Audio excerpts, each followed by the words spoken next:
Good morning, you guys. Happy Sunday. My name is Shannon. I want to thank you guys for coming back to the channel. And today I want to talk to you about reactive abuse and what it is. So, number one, reactive abuse is when a person has been abused for a very long period of time. And over this period of time, they have begun to sort of crumble under the weight or the pressure of the abuse. And the abuse can look very different from person to person. It could be physical abuse, it could be sexual abuse, it could be emotional or verbal abuse, it could be more covert forms of abuse like manipulation or gaslighting. So it doesn't matter what type of abuse the person has been dealing with. But over time, a person can only handle and accept so much before they eventually sort of snap into a defense mode and begin to fight back. So what this does, or what it may look like when a person becomes reactively abusive, and I don't even like that word because of reactively abusive almost implies that they are the abuser, but it's not true. So reactive defense is more of a proper term for it.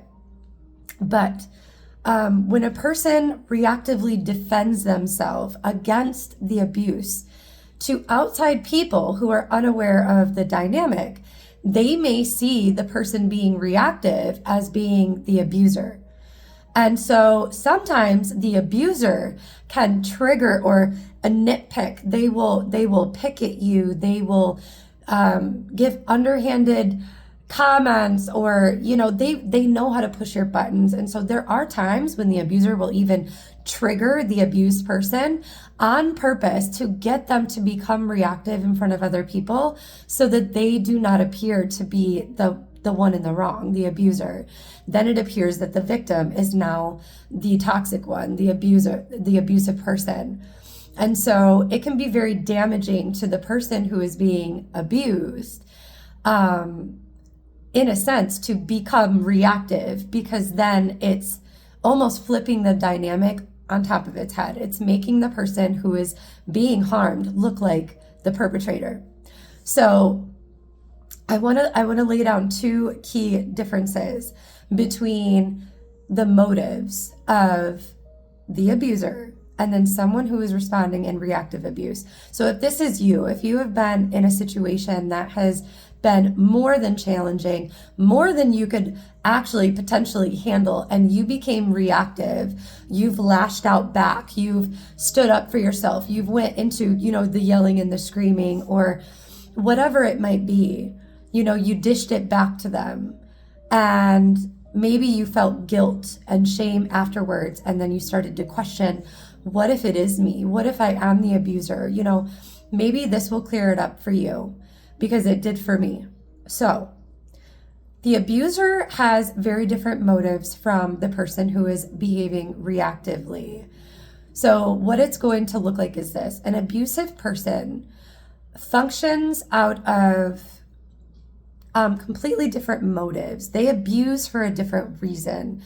They abuse, number one, because they have deeply embedded psychological deficits or differences in the way that they view people or relationships or situations. So what I mean by that is they might view a partner as a piece of their property. They might view the person that they're in a relationship with as beneath them or deserving of bad behavior. They might have their own unresolved trauma that they just choose not to deal with, not to heal from.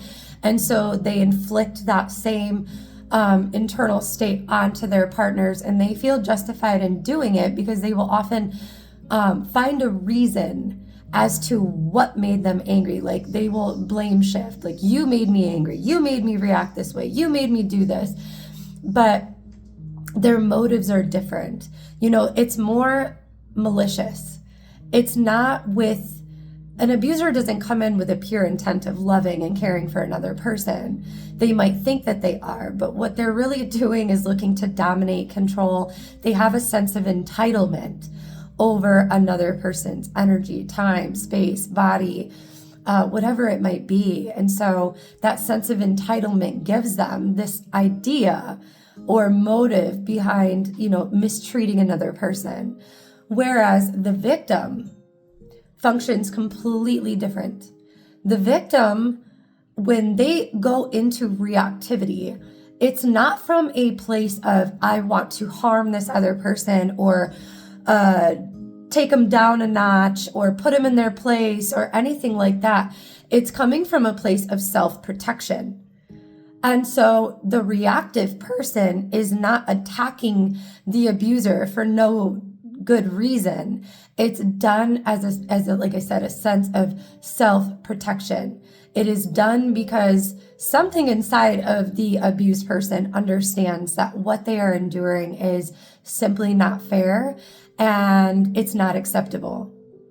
And so after trying to allow these things to go, not even necessarily allow them to continue in your life, but to engage with them in a more healthy way, I guess you could say. So by not being reactive, you can only not be reactive for so long until finally you break under pressure. You have just had it. Something snaps, something gives. And so that is when the reactivity comes out. So it's not done maliciously. It's not done because you're just having a bad day or you feel like cutting your partner down or you don't like what they said to you. You are doing it because something inside of you is saying enough. You do not need to tolerate this any longer. This is unacceptable. And here's where the problem comes in for the victim, though. In becoming reactive, you see, the abuser can abuse often without any shame, guilt, any of the above, because they like to deflect, they like to blame shift, they like to avoid accountability. And so an abuser will continue to abuse a person repeatedly over and over and over with very few consequences and without any self-examination or introspection. So they feel entitled to abuse somebody. They feel it's okay to continue to do. They don't see a problem with it. But so they tend to avoid the shame, the guilt, the lower feelings for their behavior. Whereas the victim, when they do become reactive, it almost harms the victim more than it harms the abuser, because the victim, it's not in their true nature to be a person who lashes out or becomes temperamental or aggressive in any way. And so to go into that state, it's almost like you're not intending to do it. It's like second nature. You go into this self-protective state, you lash out, you become reactive, and then immediately you are met with guilt and shame. And then you start going mentally into this place of, what if I'm the problem? What if it's me? Because it's not normal to your character to behave that way. And so when you act out of character, something inside of you goes, oh, whoa, wait a minute, that's not me. So you start to go into the guilt and you start to feel bad for your behavior. And so the reactive abuse makes the victim feel really horrible. It can go into deep self-blame and almost further victimizing their self, not victimizing, but pointing the blame at themselves for everything that's going wrong in the relationship. So I just wanted to clear that up. If you are a person who has been triggered or pushed into reactivity and you are dealing with shame, you're dealing with guilt, you're dealing with just understanding that that's not your true character and you don't know what's going on, and maybe you're the toxic one, I want to reassure you that, number one, it's a natural form of protection that any human being would eventually get pushed into. And then also, for anyone who has witnessed someone becoming reactive, you have to watch what assumptions you're coming to, because you really don't understand the full dynamic. The victim can easily become triggered into reactivity, and then, like I said, outside people might assume, oh, well, that's the problem right there. It's this person. Did you see them fly off the handle? Did you hear what they said? Or, just So you have to be really careful how you're approaching this. But I wanted to clear that up because there is sort of a blurred line and misunderstanding as to what reactive abuse really is. So I love you guys. God bless you.